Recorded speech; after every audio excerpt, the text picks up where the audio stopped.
Hello guys, God bless you, God bless you. आज का सुंदर समय फिर से खुदा ने हमें दिया है 2025 का।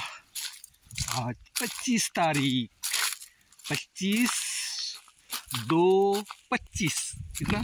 25/2/25 कितना बढ़िया है ना।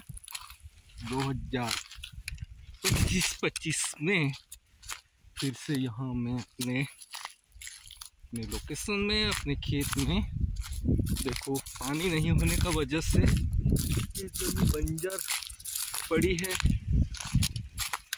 पड़ी है ज़मीन।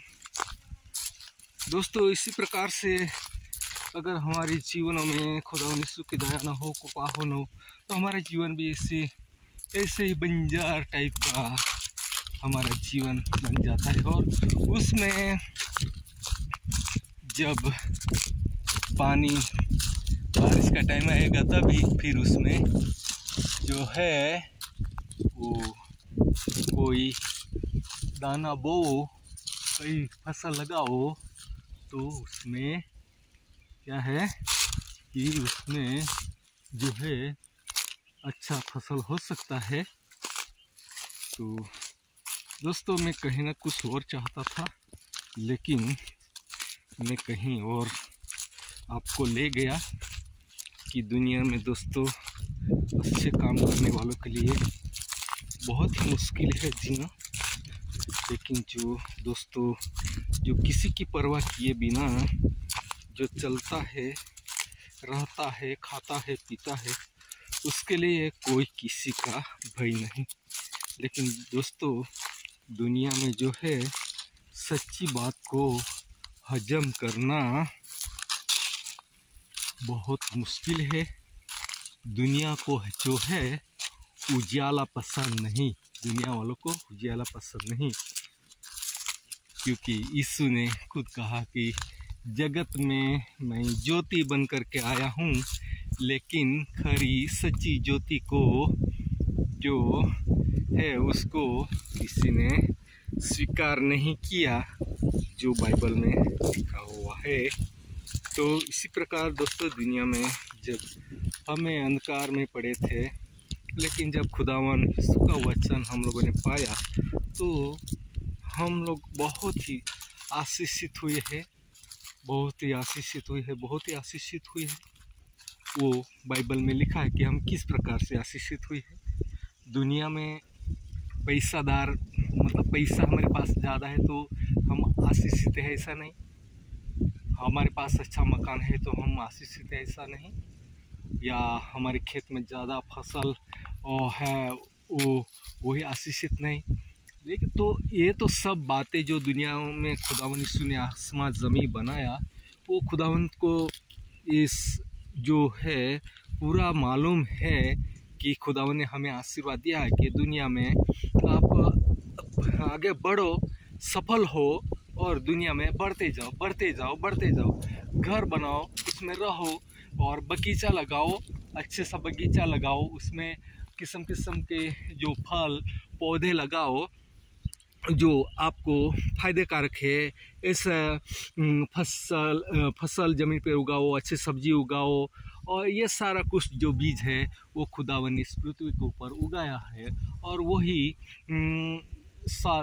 जब से उत्पत्ति का समय से ये अभी तक ऐसे चलते आ रहा है। एक समय का जो उत्पत्ति था वो तो पूरा पानी में जो सारा डूब गया, लेकिन जो नूह है उसका जो समय है, उसके बाद कि हम इब्राहिम, इसहाक, याकूब की जो हमारे वंशज है, उनमें से हम लोग यहाँ से यहाँ अभी तक बढ़ते जा रहे हैं। दुनिया में कोई ऐसा जो हमें खुदावन ने हमारे ऊपर इतना दया किया, इतना कृपा किया कि दोस्तों वो हमारी दिन रात हमारी निगहबानी करता है। और हमें जो सबसे महत्व का जीवन है कि शुरुआत में जब जो इस यहोवा यीशु पवित्र आत्मा देव, जो खुदावन यहोवा ने जब आदम और हवा को उत्पत्ति किया, तो दोस्तों उन लोगों ने जो है खुदावन का जो आज्ञा था, जो नियम था, जो बात जो उनको नहीं करने की थी वो काम उन लोगों ने कर दिया, और हम लोग को उनमें से हम लोग हमारे जीवन में जो पाप का जो जन्म से हमारे जीवन में वो आरसी हमें वारसा में मिला। तो दोस्तों इसलिए वो इंसान को मरना है। इस दुनिया में हम लोग क्या है, मरना है। ज़िंदगी में हमारे जो आयुष्य के दिन है वो एक न एक दिन हमें इस दुनिया में से खुदावन के पास जाना है। इसलिए खुदावन ने हमें सबसे महत्व की बात, सबसे इम्पोर्टेंट बात, सबसे वीआईपी बात खुदावन ने हमारे लिए एक बहुत बड़ा बंदोबस्त किया कि अपना एक लौता पुत्र यीशु, खुदावन यीशु को इस पृथ्वी के ऊपर भेजा ताकि हमारा जीवन में वो आए और हमें फिर से अच्छा जीवन मिले, आशीर्वादित जीवन मिले, और जब हम जाए तो वहाँ खुदावन के सम्मुख हम खड़ा रह के अपने अब्बा डैडी से मिल सके। इसलिए उसने फिर से नया एक रास्ता खोला, जो बंद दरवाज़ा था वो फिर खोल दिया। तो दोस्तों ऐसे खुदा ने हमें आत्मिक जीवन में एक ऐसे ही नहीं छोड़ा, लेकिन जैसा खुदावन का जो आत्मा है जो हमारे मनुष्य के बीच में रख छोड़ा है, और उसका जो नाक में से जो हमारे अंदर फूका और हम जीवित प्राणी बन गए, ये उत्पत्ति का पुस्तक में लिखा हुआ है। तो दोस्तों मैं ज़्यादा गहराई में आप लोगों को नहीं बता रहा हूँ क्योंकि अगर आपको ज़्यादा गहराई में जाना है तो आपको बाइबल पढ़ना पड़ेगा, और बाइबल में बहुत सारी ज्ञान की बातें लिखी हुई है, बहुत सारी ज्ञान की बात लिखी हुई है। तो दोस्तों वो बाइबल आप पढ़ो और अपना ज्ञान पाओ और अच्छा जीवन पाओ, आशीर्वादित जीवन पाओ।